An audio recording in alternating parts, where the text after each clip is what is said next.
Welcome to another edition of Inspired Stories, where leaders share their experiences so we can learn from their successes, how they've overcome adversity, and explore current challenges they're facing. Welcome to another edition of the Inspired Stories podcast, where leaders share their experiences so we can learn from their successes and be inspired by how they've overcome adversity. My name is Anthony Codispoti, and today's guest is Robert Massie, Vice President of Post-Acute Care at Holzer Health System, a network of assisted living, home health, and hospice facilities in Gallipolis and Jackson, Ohio. They help seniors retain their sense of independent living in a safe, comfortable, and home-like environment that builds and improves on their physical and social well-being.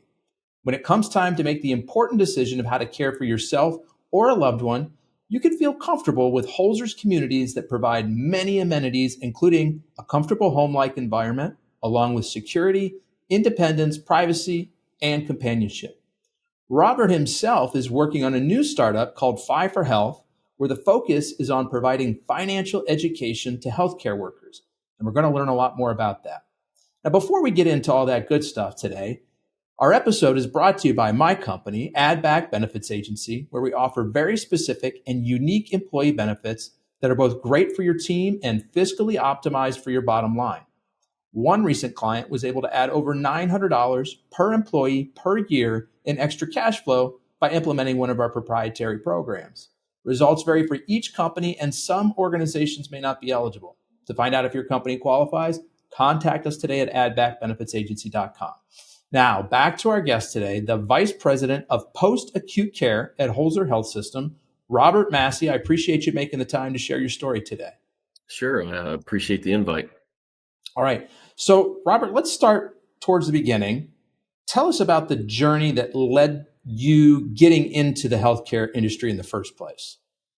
Well, I've taken a different path than most. I actually, in high school, I went to a vocational school and studied welding there. Then I graduated high school and went into construction. And I did that for about 5 years, working my way up to concrete foreman for a Caucasian construction company. And then that was in 2008.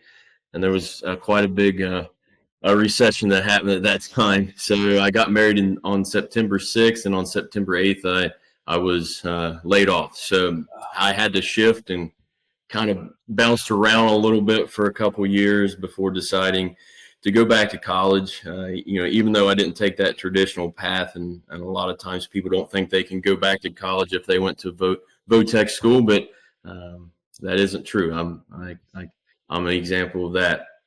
So I wasn't sure exactly. I thought about teaching, and then I got into some healthcare classes, and I really love business and leadership, and I knew that was an opportunity, at least in my area in Southern Ohio, that I could be close to business.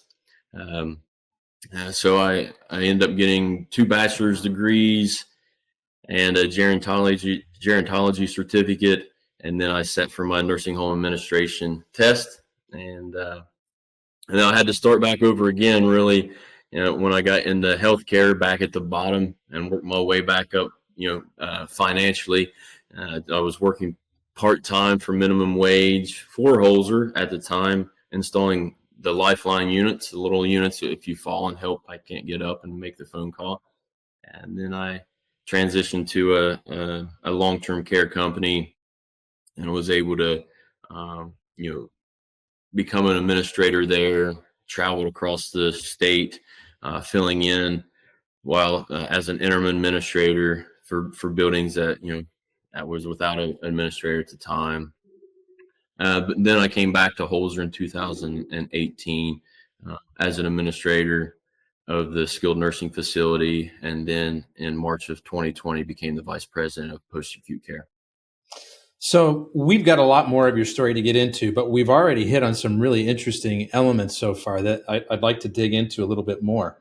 As you were describing, you took sort of a non-traditional path for somebody who's in your role now, right? You were studying vocational tech, studied welding, got out of high school, you went into construction, that's going well, and then the rug gets pulled out. 2 days after you get married, Yeah. because we're in the midst of a recession, somebody says, sorry, buddy, you don't have a job anymore. And you've got to figure out, what am I going to do? And I think most people in this position probably would have continued to try to stay in the field that they already knew, right? You had some experience, you'd done welding, you were in construction for several years, but you make the decision to do something that's completely unfamiliar to you. And I'm going to guess probably felt really uncomfortable at the time. Is that right? Very much so, yes. You get the imposter syndrome a lot.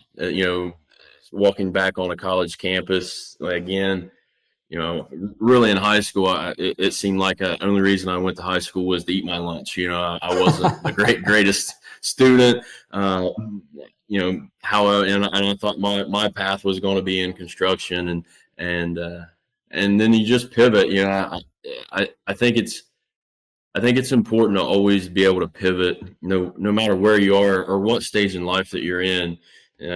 Just because we see too many people who will get into a rut, and then that's what they do for the rest of their life because that's what they always were. And I don't think that's necessarily the case. You gotta, if you have a passion, you should go and try it. So walk me through that decision-making process a little bit more. You had done construction for years. Now you're without a job. You're recently married. What led you to think, hey, I was a terrible student in high school, but now several years later, I'm going to get back into it. I'm going to go get my college degree. Like, help me bridge that gap there.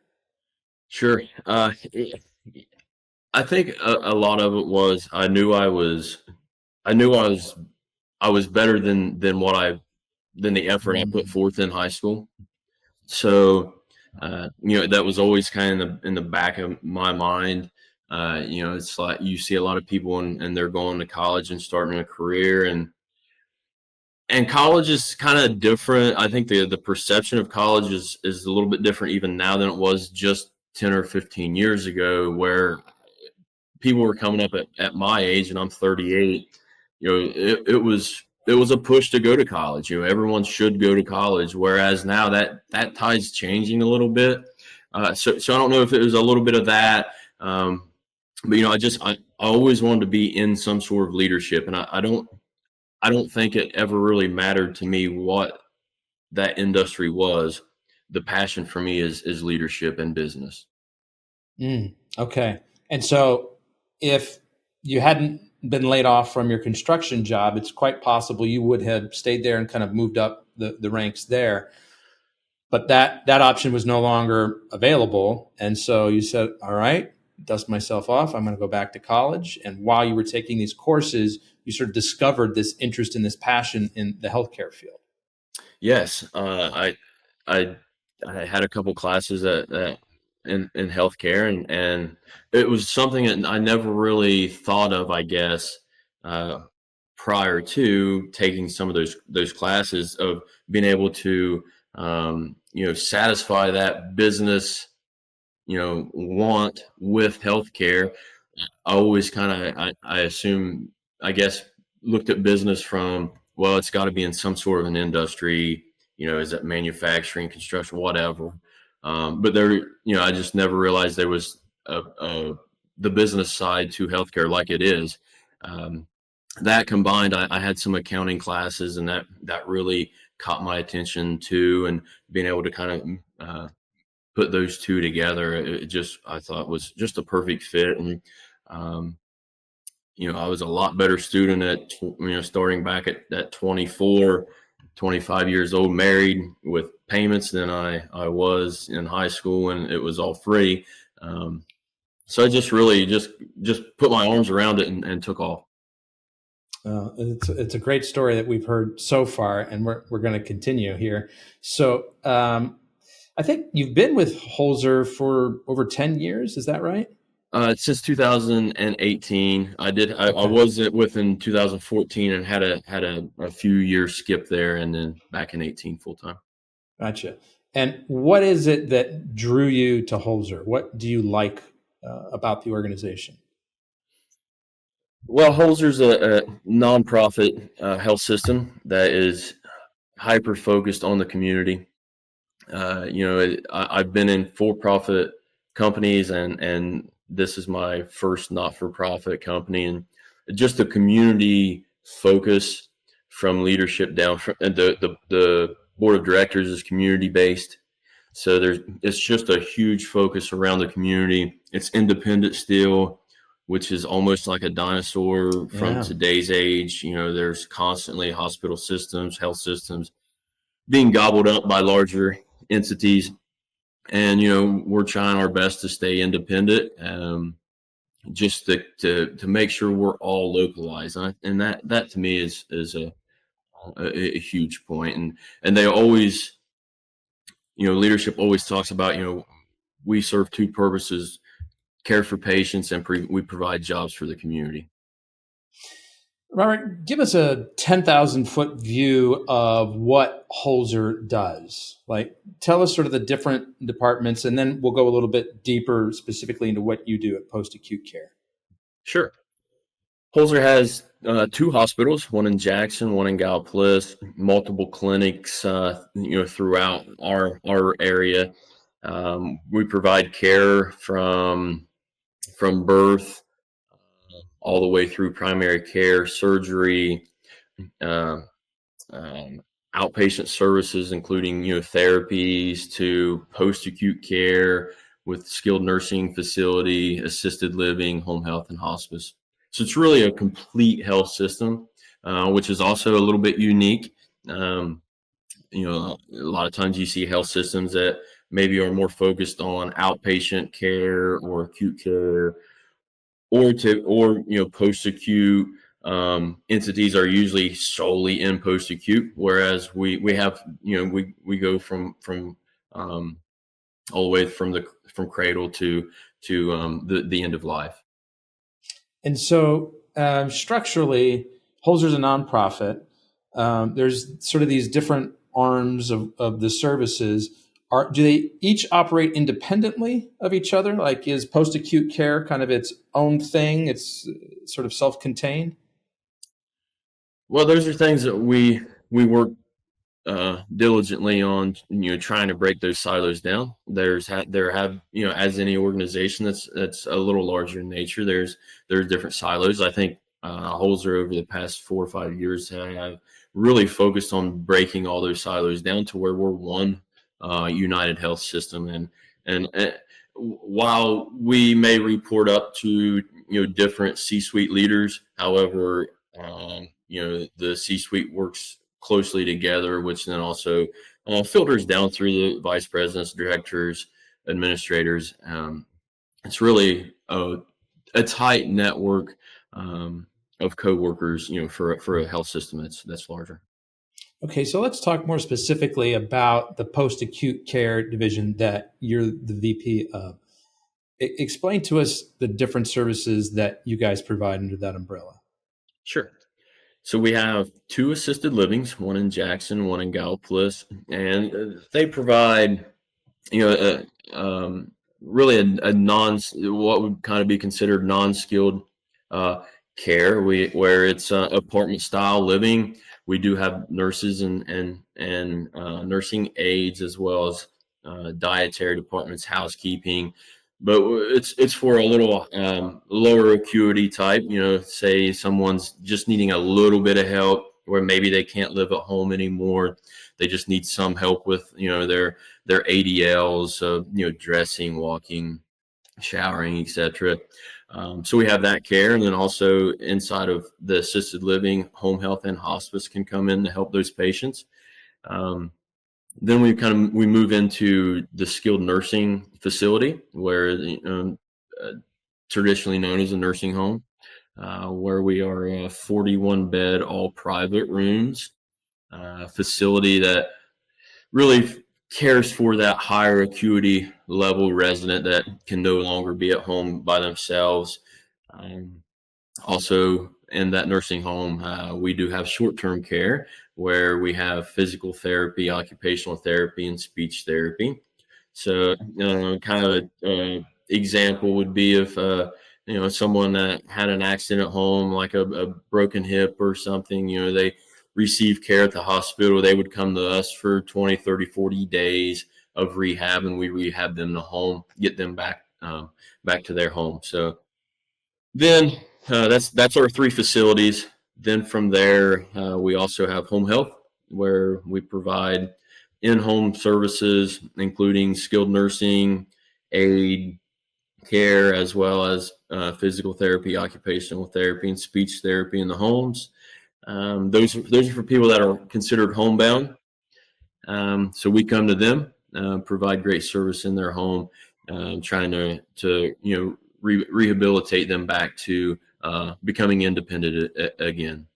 We provide those services in Southern Ohio counties, as well as Mason County, West Virginia.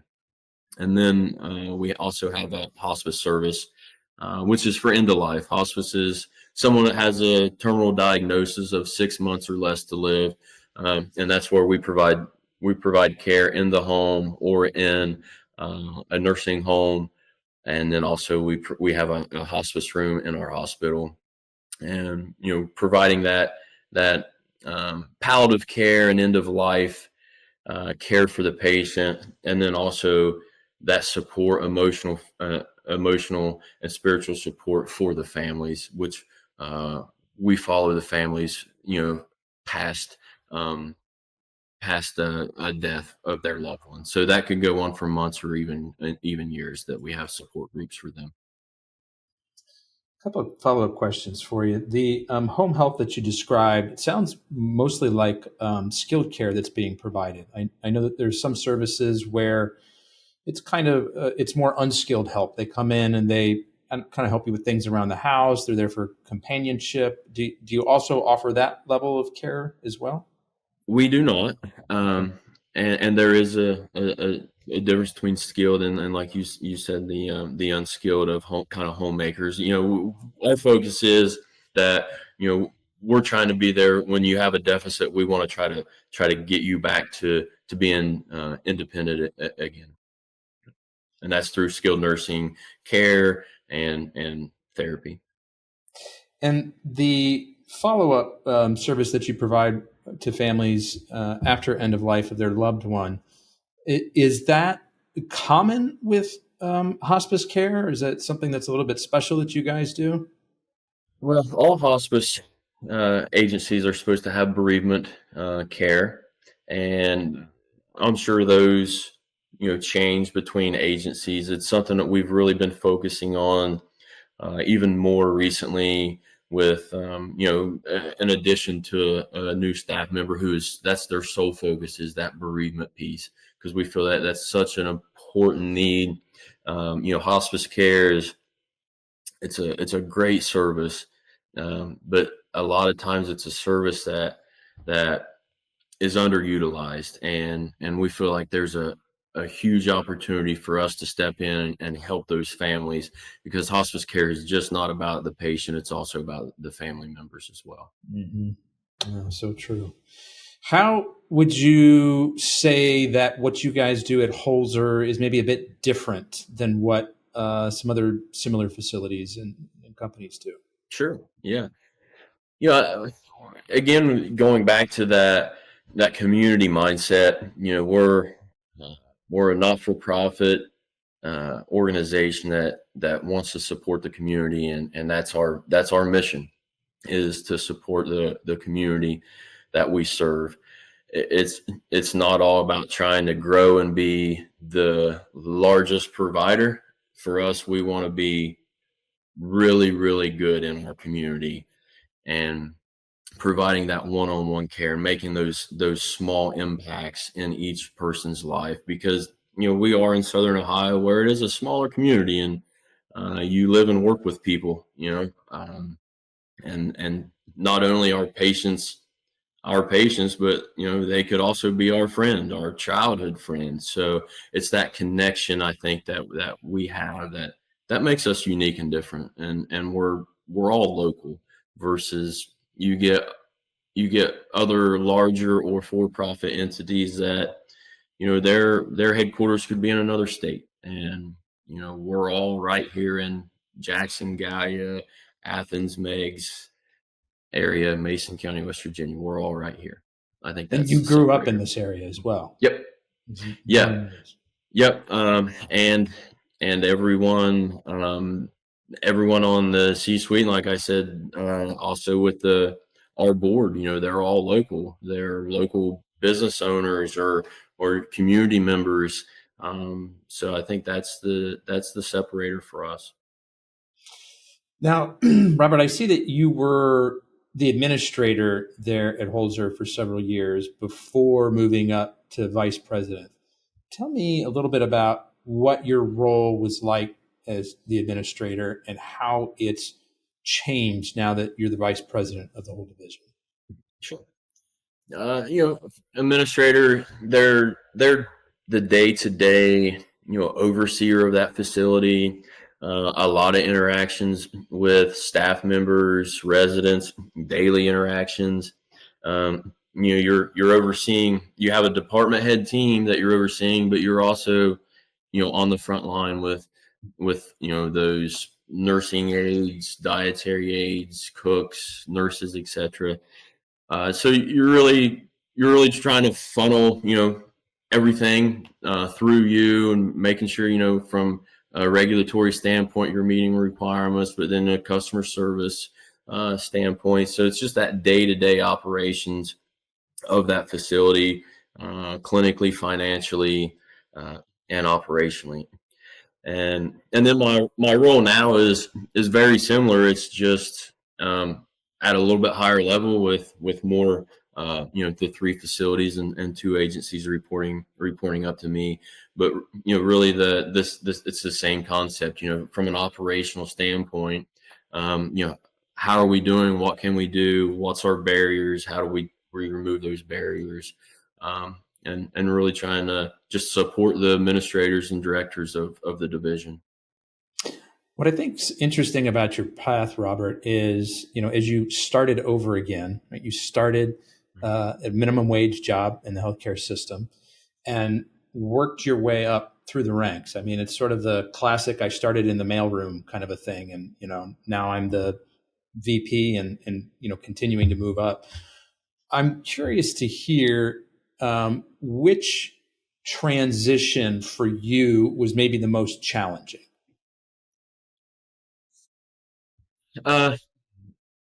Honestly, I think this position. I had spent time in nursing homes, and assisted livings operate pretty similar to nursing homes. However, I did not have I didn't have hardly any experience in operations from a home health and hospice standpoint. So there was that. Also, I received the promotion March of 2020, which also correlated with something else, and that was COVID.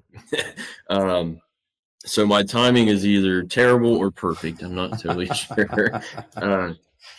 So there was that piece, but it was just you go from an administrator where you are really in every aspect of every detail, to where then you step up to another level, and that you're not in, I guess, the proverbial weeds, right? You're looking at things at a little higher level. So that was a tough transition, to not be able to be everywhere at every time, and being able to step back, let the managers manage, they funnel information that needs to be to me, and then I go with it from there. So that was challenging, as well as I think it was hard from I was used to being with the residents every day. So I would go down the hall and round and know every resident's name, where it's a little different now, just because I'm not in those facilities every day. So that was also a little challenging as well. Do you miss that interaction with the patients? Yes, I do, and I still get it some. Again, it's on a smaller level when I'm in the facilities, but those everyday interactions, and just the connection that you get, really when someone comes to a nursing home or assisted living, they truly become part of your family. And that's kind of a cliche thing a lot of people say, but it's true. Um, there's there's many times where you're talking to those residents more than you are your own mother or father. Um, just for the simple fact you're there every day, right? So that part's that part's hard. Yeah. Let's talk a little bit about COVID. I mean, you get a promotion right as the world is unwinding, and like you're in the middle of it, right? I mean, some of the most at risk locations, populations were exactly where you were. Mhm. Yeah, What? Tell me about this. What was this like for you, March 2020? it was crazy is the only way to put it. And I remember, we got in March, is the middle of March, and it was like 3 days in a row. Day one, we get a notification from the Ohio Department of Health that you need to screen visitors, and for temperatures, the COVID-19 pandemic, blah blah blah, like kind of outlining what COVID is. And then the next day, those requirements then changed again. So, and then the Friday, we completely shut down all visitation. So we went from kind of like warning people to, hey, we're going to put in some safeguards, to completely shutting it down in 3 days. And then after that, it was just constantly a change and whirlwind. I don't even know how, it's hard to even explain to see for someone that wasn't involved, it just how much things change, how quickly, the uncertainty, the unknown. We were trying our very best with what information that we had at that time, and it was just challenging. Yeah, I had the opportunity to interview lots of daycare centers, and one of the challenges that they had is that the rules were always changing, and they had multiple departments that sort of had jurisdiction. It was the Ohio Department of Job and Yeah. Family Services, Ohio Department of Health. There's one or two other ones in there, and so they're getting different information from different agencies on what they should be doing, and having to try to create a grid to try to make sense of it all. I'm curious on your side, obviously you're dealing with the rules are constantly changing. What was, supposed to be the way to do it last week is now different this week. Did you also have the issue of there being multiple departments or agencies that are providing you insight or rules that you need to follow?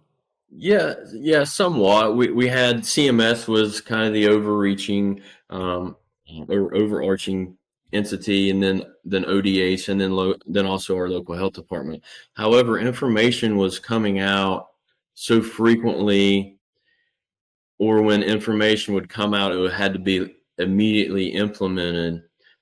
Sometimes there were communication gaps, um, and we it was hard to disseminate that to the families. That, I think, was by far the most challenging piece, is to tell a family member, you can't visit in person any longer your loved one. And a lot of people didn't understand that, and quite frankly, we didn't understand it either. um, the repercussions from that um, were very bad for a lot of people, and you can imagine as much as we tried to do internally to keep people's spirits up, how hard it was when they could no longer see their son, their daughter, whoever, their grandkids. They could only see them through a glass window. And constantly you would walk by the room, and you would see the resident put their hand up against the glass, and on the other end was their family member, and just tears coming down. And that was hard. And like I say, they didn't understand it, and were upset with us at times, and it was that was the hardest thing, and what just didn't feel right out of the whole pandemic. And we were another thing too is when you have a COVID case, then you're constantly moving residents. A resident could have been in their room for 2 or 3 years and have all their things on the wall, and then you got to come in and say, hey, you tested positive, we have to move you over to X hallway or whatever. And then you're moving people. I mean, we were moving people at 9, 10, 11 o'clock at night, maybe doing 10 or 15 room changes a day. And especially when we had a couple rounds of COVID in the facility, and we would go and we would put plastic barriers up, and then maybe an hour later someone else would test positive, and we would be tearing those barriers down and putting new ones up. There was multiple days where we would tear a wall down and build a new one 2 or 3 or 4 times, and it was just a really challenging time. I think if there was ever any doubt about the importance of human touch and human connection, boy, did we learn the hard way just how important that is. Yes. Yeah. I mean, we had, and again, as much as we tried, to try to keep people's spirits up, we had people that, they just lost their meaning to live. And, when you're isolated virtually in a building for who knows how long, and there was never any end date. And I know that was impossible to have, but there was never an end date that people could look forward to. A lot of times we would hear, well, we'll change the curve in 6 weeks or whatever. So then people would kind of focus on the 6 weeks, and then 6 weeks would come and we're still under all these restrictions. And so over time, it just really beat people down, and including staff. Staff had to see that, and staff had to work in full PPE and N95s and face shields and going in and out of rooms constantly. And it was hard on staff. I'm curious to get your perspective on this, Robert, because my thought process has changed about how we handled the COVID pandemic over time. At the beginning, I was very much in favor for being very careful, taking all of these precautions, masking, whatever we can do, because if we can save a life, I mean, once somebody passes, there's no undo. Like, you can't bring that person back. But as I have seen and talked to more people who were on the front lines and who experienced this firsthand and who saw the drop in mental health along with the impact to the economy and business, I now wonder if we did the right thing by being as careful as we were. And I'm curious, for somebody who got to see all parts of it, what are your thoughts on that? I think that's a fair question, and I think it's a question that a lot of people have. At the time, it seemed like the right thing to do, to an extent, because there was just unknown. I think when you're trying to look, we're looking at this now. Hindsight's 2020, and at the time, I don't think we knew. We were trying to do. We were acting on with the information that we had, which was very little to none. However, I do think it's a great opportunity, and I hope that leaders are taking notice of how the full impact of the pandemic, and being able to come up with a better game plan and action going forward, because we'll have other pandemics. That's not the last, only one or the last one. So hopefully we can look at this and come out with some better outcomes from an infection control, safety, but then also to that mental health piece. Because we're still even seeing it, from kids that couldn't go to school. That interaction, and just a lower mental health, or maybe it's more of a prevalence of mental health issues now that people are dealing with. My wife's a speech therapist in a local preschool here, and in the few years since COVID, she repeatedly says how they see a lot more kids who need help and more kids with more severe conditions. And they have nothing else to attribute it to other than these were kids who were isolated for years during COVID and didn't get noticed and didn't get the treatment and didn't get the human interaction that they needed. So I think you're definitely on to something there. Yeah, and go ahead. And my daughter has speech apraxia, and she was one that had to go online to speech therapy, or it was in person with a mask on, and you can't do speech therapy with a mask over your face. So she's an example too that was kind of set back from just the timing of when she needed help. So that's something the pandemic's officially ended. However, those effects will last for several years. Oh yeah, for sure. I'm curious, Robert, to maybe hear about a particular challenge that you, either personally or professionally, have gone through. Some lessons that you learned going through it and how you kind of came through the other side of that. Sure. I think the hardest thing for me, I've been in leadership roles. My very first one was at the age of 21 in construction as a foreman and I was 21 and I had age ranges all the way up to 60 plus years old. And then again, as an administrator, after I went back to school and then now as VP. And for me, it's, leadership's hard. And, for a long time, I think leaders, couldn't be vulnerable and shouldn't show any cracks in the armor, if you will. And I think it's really hard to keep yourself in the right mental space from leadership. And I have those times, and I'm very open and honest with all my people. Like, I ebb and flow from a mental state, and it's important to put those safeguards in place. If it's reading, business leadership, self-help books, to journaling, listening to podcasts, really filling your mind with good things, because your mind is truly a sponge. And just to help to keep yourself focused on what's important.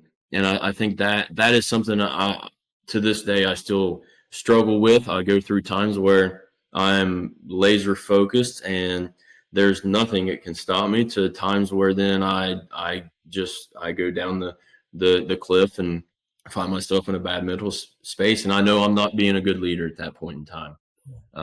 So it's really that trying to focus on, how do we stay up and remove the dips. And you're never going to completely remove them always, but how do you shorten the time that you're in the dip? And I think that's the key. Yeah. Because we're all going to have those times. Life's going to happen. It just is. And things are going to change that you don't like. But it's how do we shorten that time frame? And to me, it's that structure, it's the discipline. It's that reading, writing, focusing, listening to things. And you just got to fill your mind with the right things, because it's so easy to join everyone else at the water cooler and complain about everything. And once you start doing that, it is just a free fall to the bottom. It just feeds on itself. It does.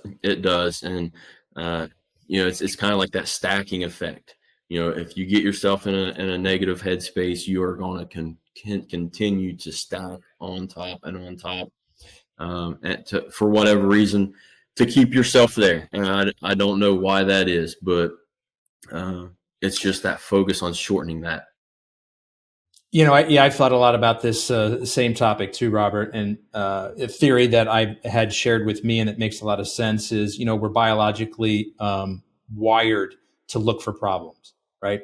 If we woke up every day and thought everything was rainbows and sunshine, we wouldn't be trying to make things better. Sure. Some of us might not get out of bed. And so in some ways, that drive to look for what's wrong is, I think, part of the fuel that, keeps us going and keeps us advancing as the human race.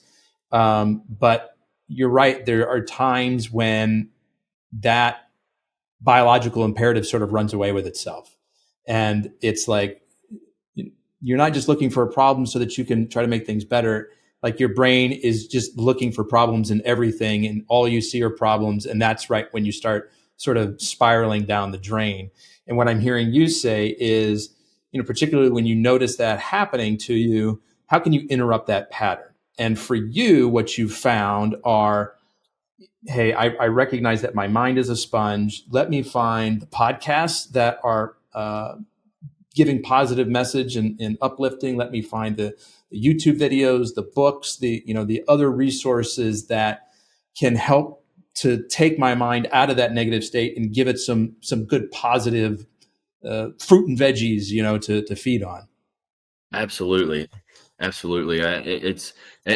I think, when you get yourself, you can see yourself starting to spiral down, and it affects your mental, physical, your financial state. You can get yourself completely off track, and it's just trying to recognize when that's occurring. And I tell you another thing that I have found that I do is, when I'm feeling really good and I'm hitting all my marks from everything that, like, all those safeguards that I put in place with discipline, when you start feeling really good, that's when it's easy to be like, well, I'll skip out on reading, my 20 pages tonight, or I'll skip out on journaling X, Y, and Z. And then you start doing those things, and then that's, before you know it, you're going to wake up and you're down in that pit again. So you've got to focus just as much when you're up as when you're down. And I think that's the key to shortening those times of when you're just down. And you got to be more diligent about sort of the preventative mental health care, exactly, and not just focusing on it when you're struggling. Yeah. That's a perfect way to put it. Yeah. I'm curious, a lot of folks that I talk to, different parts of the country, different industries, they talk about how there's still a pretty tight labor market, hard to find good people, hard to retain good people. You oversee, a staff of 200 folks. I'm curious, what things have you tried and found success with to find and hold on to those good folks? Yeah, the labor market is very challenging and has been for years in healthcare. It was challenging for post-acute care pre-COVID, and COVID sped that up. And it goes back to, I think, to that culture. I mean, you have to pay a livable wage, a good wage, because ultimately people, they do work for income. However, I think it's equally important is to make sure you've got that culture right. You've got those other benefits available. Are we flexible with scheduling? If someone needs to leave early to go pick their child up, are we flexible there? Do they need 3 12s instead of 5 8s or 4 10s? Well, what can we do? Even though the more flexible you get is a little harder operationally, because one change here causes 2 other reactionary changes that have to occur. But I think it's just, you have to stay flexible. While we can't offer everything that everywhere else does, especially in big cities, we can offer that culture. We can offer that commitment to the employee, and being flexible. I think that's truly the key, and will be the key going forward, because people are, and I think the younger generation are extremely driven by the work-life balance piece as much as they are anything else. And I think you saw that during COVID. You saw personal finance change. While there was some money coming in from stimulus, people were using that to pay down debts. They were using it to get themselves in a better financial position. And a lot of people, changed jobs and took jobs that provided them more flexibility or more time at home. And maybe they're foregoing some of those purchases that they weren't before. So that's really the key. And I think the key going forward is just going to be, how good can you be from a work-life balance standpoint for staff? And, Robert, I think one of the interesting things about you in particular is it's very clear to me how committed you are to your employees and healthcare workers in general, because now I want to shift gears into your new startup, which is Fi for Health, which folks can visit. It's very new, but you can visit the website, fi4health.com. And the whole purpose here is that you want to provide financial education specifically to healthcare workers. Tell us more about how this came about. Sure. It really came about right in the early days of the pandemic, and we were trying to chase wages. Wages were going up, but still people still weren't doing better, even though wages kept going up. And you look through, in high school we didn't have education classes or personal finance classes. And I think there's just a huge hole from a personal finance standpoint that we can fill through education. And people don't realize how important it is to start investing in your 401k or 403b early, and how easy it is to become a millionaire through your average everyday job.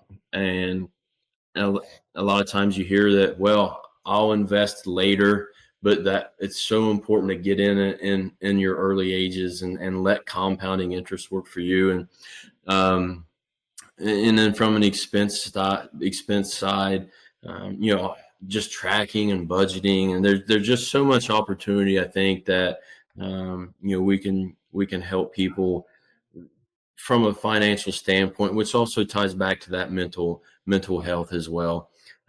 Because if the number one stressor in life is always money, and so how can we stretch, make your dollar go farther, and truly find, the big thing for me is the why. What is the why behind what you do? And so if we start with answering the why, what's important to you, what's your passion, then we can back into the finance piece and how does the finances support your why? Because I think a lot of times, again, we get off track. Maybe we get in a bad mental space, and start extending purchases or stretching ourselves too thin, and then we can't move on from a job that we don't like, or we got to try to go and find a job that pays better, even though we like where we're at. And when there's that hole in the financial education literacy piece that I think is so important. And if I could just touch a little bit more on those mottos, as well as, if you visit the website, you'll see that we talk about the why a lot, but there's also a win each day motto that we use, and we use it where I'm at currently with Holzer, and it's how do we break down big goals, big visions into doable tasks to where we can reach, and I think that's exactly what we need from a financial education piece as well. So kind of start with a vision board, and then sort of break things down into smaller, like quarterly, monthly, weekly day. Is that kind of how you think about it? For sure. Yeah. So you start with a vision board, and you put, what are your dreams, passions on, or if it's business, what is it that you want to achieve in the next 12 months, and put it on a vision board, because if you can see it, it's so much more powerful than written words. So then from the vision board, and then we break it down into what can we do monthly, what's our monthly goals that's going to help us achieve that vision. And then we break down the monthly into weekly tasks. What is it weekly that's going to make us achieve that goal, which is going to make us achieve our vision? and then further on down to win each day. What am I going to do today? How am I going to win this day? That way I'm on my path. And I think if you can break it down into days to where it's tangible, I today am going to do X, Y, and Z, and I can win that day. That's going to keep me on track to my goals, my vision, and my future. So, ideally, how do you see this unfolding? Do you see it being more one-on-one coaching? Is it small group coaching? Is it having sort of contracts with bigger hospital systems where you kind of get to present these teachings to a larger organization? Sure. Yeah. So I see this, and it's in early stages, but I see this as one-on-one coaching, and then also too from an organizational benefit uh, as well, to where I go in and talk with people at a larger scale. But really the root is that one-on-one coaching. How can I impact? How can I help one person with their finances? That way they can reach their goal and their vision of life. Yeah, I'm looking at your website here, and I see that there is a free guide that people can download, which will give you the 5 things you need to get started on the path to financial freedom. It's looks like it's free. The only thing you're asking for here is a first name and an email address. Is that right? That's correct. Yes. Yeah. And you can go on and download that, and then reach out to me. I'll be happy to follow up with anybody. And again, it's a personal passion to me. And I think that, we can help a lot of people through personal finance, and not only just from a monetary standpoint, but overall in life, and as well, help employers to try to help take that stress off that person through education. The website again, folks, is fi4health.com. That's FI, the number four, it's not spelled out, FI, the number four health.com. If you scroll down at the bottom of the page, you'll see where you can download that free guide. Robert, a couple more questions for you. I'm curious, what is something fun or interesting that most people wouldn't know about you? Well, I'm kind of a boring guy, I guess. I've taken a new passion into show cows, and who knew that this was such a big thing? But my son started to show heifers, and now we are starting to travel around. So I'm learning a lot about how to put virtually makeup on cows and dress them up to where they can go and parade around and And hopefully so do what does good. that look like in practice? Is it like combing? Are there like oils that you put on them, or? Yeah, it's almost like taking them to a beauty salon. Really, um, you gotta clip them, which is like give them a haircut. You can dye their hair and put glue like hairspray, and it's a complete show. And there's people really good at it, but it's interesting. So you've set up a beauty parlor somewhere there on property for cows? Yeah, Yeah. yeah. At my in-laws, yeah, we have a washroom now, so we're always washing them and getting them prettied up, Uh, I guess. that's great. And have you guys won any prizes? Have you placed at all? Yeah, so we've went to a couple of shows. We're just brand new getting into it, and he won uh, bred and owned steer. So he had a steer that was raised on the farm. So he did win first with it. So he was excited about that. Oh, that's fun. Nice way to get started. Yeah. Now, you've mentioned that a lot of books, podcasts, et cetera, very helpful for you, both from a preventative healthcare, mental Mhm. health standpoint, as well as when you're struggling a bit more. Curious if you can give some recommendations on things that have been helpful to you, whether it's a book, a mentor, a podcast, anything kind of in that umbrella. Sure. I really like to read on like kind of biography style or memoir books, because that's really what gives. I think life's about inspiration, right? And if you've got something to aspire to, then you've always got that hope. So you're always going to keep driving. Again, when we start talking about that dip again, I think it's because we lose hope, or we lose our focus on what our hope is. So I really like the memoirs. Shoe Dog was a great book. About Phil Knight. Phil Knight, yeah, that was a great one. I listened to a lot of Ed Milet. I like Jocko and his extreme ownership, Jocko Willink and his extreme ownership books, and Disney, or the Ride of a Lifetime is Bob Iger's Journey. That was another really awesome book for me.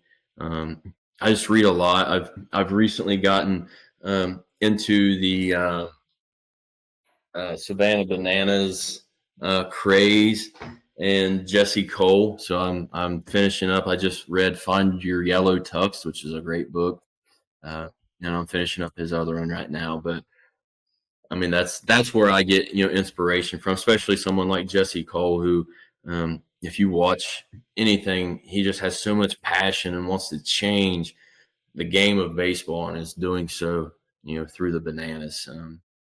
So I've had the chance to meet Jesse a couple of times. He's really? a class individual. Yeah. That would be awesome. Yeah. Let me see. One more question for you. But before I ask it, I want to do two things. If you're listening and you like today's content, please hit the subscribe, like, or share button on your favorite podcast app. Robert, I also want to tell people the best way to get in touch with you. What would that be? You could, my contact information is on fi4health.com. And then also too, you can find me on Facebook, Robert Massie. Probably the best ways. Okay, last question for you, Robert. I'm curious, how do you see your industry evolving in the next few years? What do you think the big changes are that are coming? Sure. There's going to be a hyper focus on home and community-based care. People want to age in their home, rightfully so. I think we all do. And I think you're starting to see some money put behind that from the government. So I think you're going to see a shift while there's the so-called silver tsunami of the baby boomers that are aging and record numbers at 80 plus, as over the next couple of years. Those people, I don't think you're going to see as big of a increase in facility-based care as people think. Those people are going to age in place and age in their home. So I think there's going to be a huge focus on home health and hospice services placed in the home. There's always going to be a place for nursing homes, always going to be a place for assisted livings, and they're great places. But I think those facilities will start seeing a much older client than they are currently, just because of that aging in place. Well, Robert, I want to be the first to thank you for taking both the time and energy to share your story with us today. I really appreciate it. Thank you very much for having me. That's a wrap on another episode of the Inspired Stories podcast, folks. Thanks for learning with us today.